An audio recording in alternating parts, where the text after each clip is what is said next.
Padre, del Hijo, del Espíritu Santo. Amén. Queridos hermanos, continuamos nuestra meditación acerca de la doctrina católica, basándonos en el Catecismo Mayor del Papa San Pío X, preguntas 453 y 454 acerca de la calumnia y murmuración. La calumnia es un pecado que consiste en atribuir maliciosamente al prójimo culpas o defectos que no tiene, mientras que la murmuración es un pecado que consiste en manifestar sin justo motivo los pecados y defectos de los demás. Veamos un poco más a fondo este tema porque hace mucho daño a la sociedad y a las familias. La murmuración. San Jerónimo dice que es fácil encontrar a personas rezadoras, personas que dan limosnas, que viven castamente, pero encontrar a personas que no tengan el vicio de murmurar es tan difícil que se pueden contar con los dedos de una mano. Son contados, pero las hay, gracias a Dios. Sant Efrén de Siria, el diácono cantor de la Virgen María, antes de morir, pudo afirmar: si bien recuerdo, de mi boca no ha salido una sola palabra de murmuración. Vaya, qué bueno, gracias a Dios. Y en la ciudad de Zurich, en Suiza, sobre la puerta del taller de un herrero, había un letrero que decía así: si tuviéramos que poner candado a todas las bocas que tienen el vicio de murmurar, no nos daríamos abasto todos los herreros del mundo. ¿Qué hacemos ahí? Quiere decir que el vicio de murmurar es muy común. Estamos contagiados casi todos. No siempre nuestras murmuraciones llegarán a pecado grave, pero no dejan de ser pecado, no dejan de ofender a Dios, no dejan de enfriar la caridad, no dejan de dar poder al demonio. Pecado más grave que el robo, dicen los santos, la murmuración. Los santos normalmente enseñan que la murmuración, como la mentira, es más grave que el robo. La razón es que la fama, el buen nombre, es un bien más precioso que el dinero y los bienes materiales. El refrán lo expresa esto cuando dice: pobres pero honrados. Ahora bien, cuando con la murmuración se le quita al prójimo su buen nombre, su buena reputación, se le perjudica más gravemente que si se le quitaran sus bienes. Si uno hubiera cometido un robo, la conciencia no le dejaría descansar. Habrá cometido quién sabe cuántos pecados de murmuración y no siente escrúpulo, ni siquiera se da cuenta que es pecado. Claro que no siempre la murmuración llega a pecado grave. Hay murmuraciones que no pasan de pecado venial, como si uno dijera que fulano es flojo, que sutano es una persona interesada, que mengano tiene mal genio. Con esas murmuraciones no se le quita probablemente el buen nombre a la persona, pero las estamos dañando. San Francisco de Sales era tan paciente con su bondad, su bondad era proverbial, y hasta cuando practicaba contra el pecado lo hacía con una mansedumbre extraordinaria, sin alterarse nunca. Sin embargo, dicen que cuando predicaba sobre la murmuración, parecía olvidarse de su bondad acostumbrada y decía: yo quisiera tener en mis manos un carbón encendido y quemarles la lengua a los que tienen el vicio de murmurar. Quisiera desterrar del mundo la murmuración. ¿Cuántas familias están destruidas? ¿Cuántos amigos se pierden precisamente por estas lenguas chismosas? Ahora veamos un poco acerca también de la calumnia. No es lo mismo murmuración que calumnia. La calumnia es levantarle un falso al prójimo, o sea, acusarle de una falta que no ha cometido.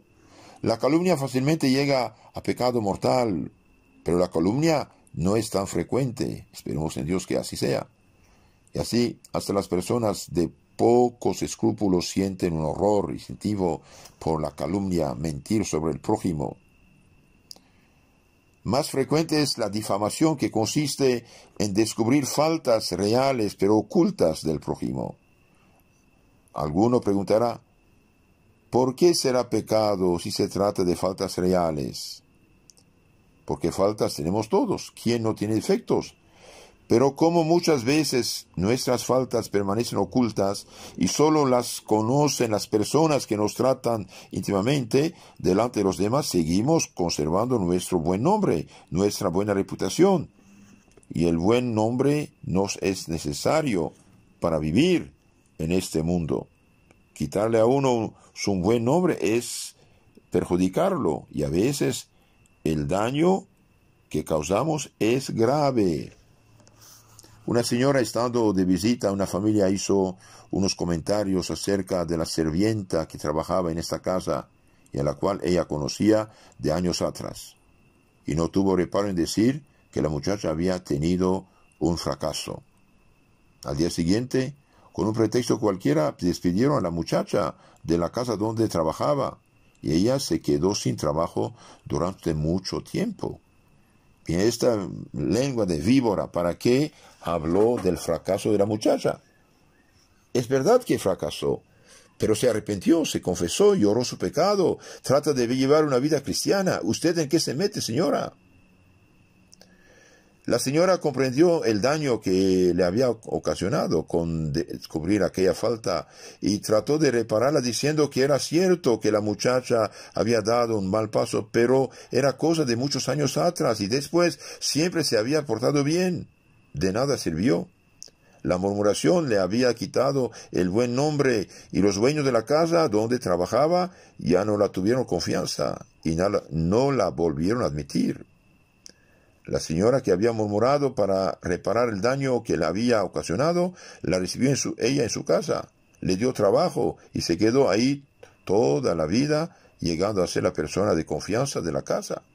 O al menos esta chismosa imprudente reparó su falta. Queridos hermanos, cuando sabemos cosas sobre la gente, debemos callarnos. No es justo, no es justo. Una persona años atrás tuvo faltas, tuvo pecados, tuvo errores, pero se convirtió, se arrepintió, se confesó. Si Dios le perdona a usted, ¿quién es para divulgar esto? De hecho, el pecado perdonado ya no existe, gracias a Dios. Hay diferentes maneras de murmurar, diferentes maneras. El pecado de murmuración se puede cometer de muchas maneras, a veces incluso sin decir nada. Como cuando varias personas están hablando de fulano y uno dice que es buena gente, que es caritativo, que tiene buen corazón, y no faltará una mala lengua que dirá, será buena gente y buen corazón y todo. Yo no quiero murmurar, pero si yo pudiera decir lo que sé de él, y con esta palabra, si yo pudiera decir lo que sé de él, ya destruye todo. Está murmurando, está insinuando. No ha dicho nada, pero ha cometido un pecado de murmuración. Y a lo mejor un pecado grave, porque ahora, ¿quién sabe lo que sospecharán y pensarán de fulano? Lo mismo un señor que da una limosna a una persona necesitada. Lo ve fulano y dice, si todo fuera caridad lo que hacen los ricos. Pero muchas veces la caridad que hacen no es más que una manera de restituir lo que han robado. Eso también es una murmuración. El pecado de murmuración tiene mucho parecido con el pecado de robo. Y así como el que ha robado está obligado a hacer la restitución, del mismo modo, el que ha quitado al prójimo su buena reputación, no basta que se confiese, sino que tiene que reparar el daño que le ha ocasionado. Sin embargo, reparar la murmuración es difícil.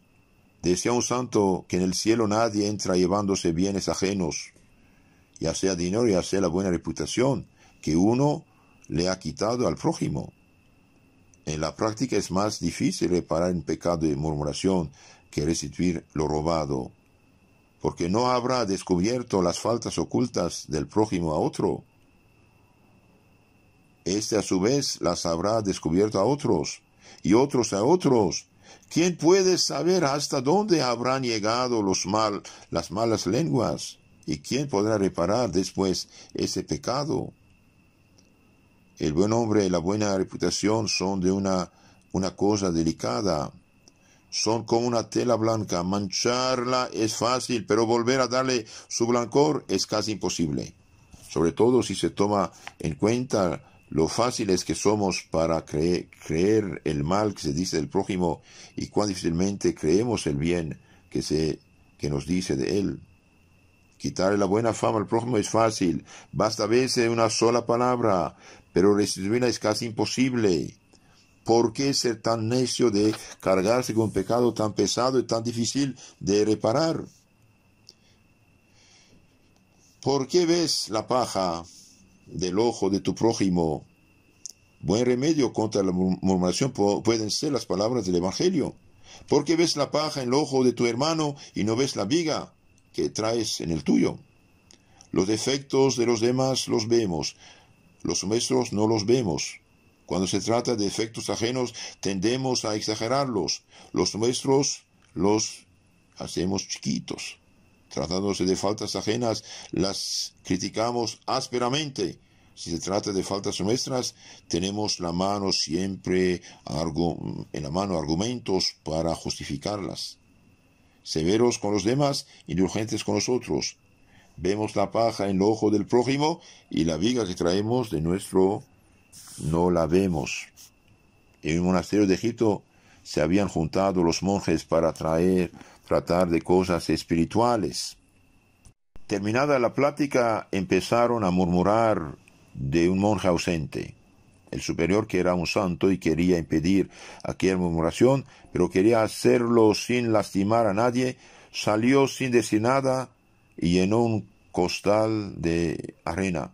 Luego, en una canastilla puso poca arena.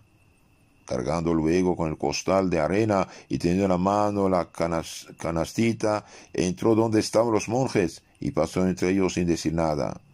Y como todos lo miraban esperando alguna explicación, les dijo: miren, hermanos, este costal de arena representa mis defectos, que son muchos, pero yo los cargo atrás para no verlos.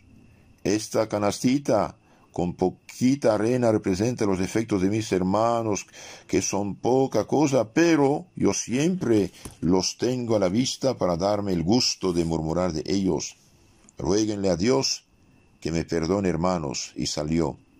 Pero todos entendieron la lección que les había dado. Les estaba recordando las palabras del Evangelio: porque ves la paja en el ojo de tu hermano y no ves la viga que traes en el tuyo. Si nos fijáramos en nuestros defectos, no nos quedaría tiempo para notar los defectos de los demás. La caridad, dice San Pablo, no piensa mal, no juzga, no critica, no chismea, digamos. Que los hermanos, es bueno examinarlos profundamente sobre la lengua y hacer penitencia. En la Sagrada Biblia, Dios nos advierte: la lengua es una espada cerrada, Salmo 57 o 56:5. Agudan su lengua igual que una serpiente, veneno de víbora hay bajo de los labios, Salmo 144 o 139:4. Muerte y vida están en poder de la lengua, el que la cuida comerá su fruto, Proverbios 18:21. La boca amable multiplica a sus amigos y las afabilidades, Eclesiásticos 6:5. Haced todo sin murmuraciones ni discusiones, dice San Pablo, Filipenses 2:14. No habléis mal unos de otros, Santiago 4:11. No andéis difamando entre los tuyos. No andes difamando entre los tuyos, Levítico 19:16. Hagamos desde la mañana el propósito de no hablar de la gente, ni juzgarlos, ni difamarlos, ni criticarlos, ni murmurar de ellos. A mediodía examinémonos sobre este asunto, pidamos perdón por fallas y faltas, y la noche otra vez examinarnos. Si esto hacemos durante unos meses, podremos, con la ayuda de Dios, libertarnos de esta esclavitud. Que Dios los bendiga.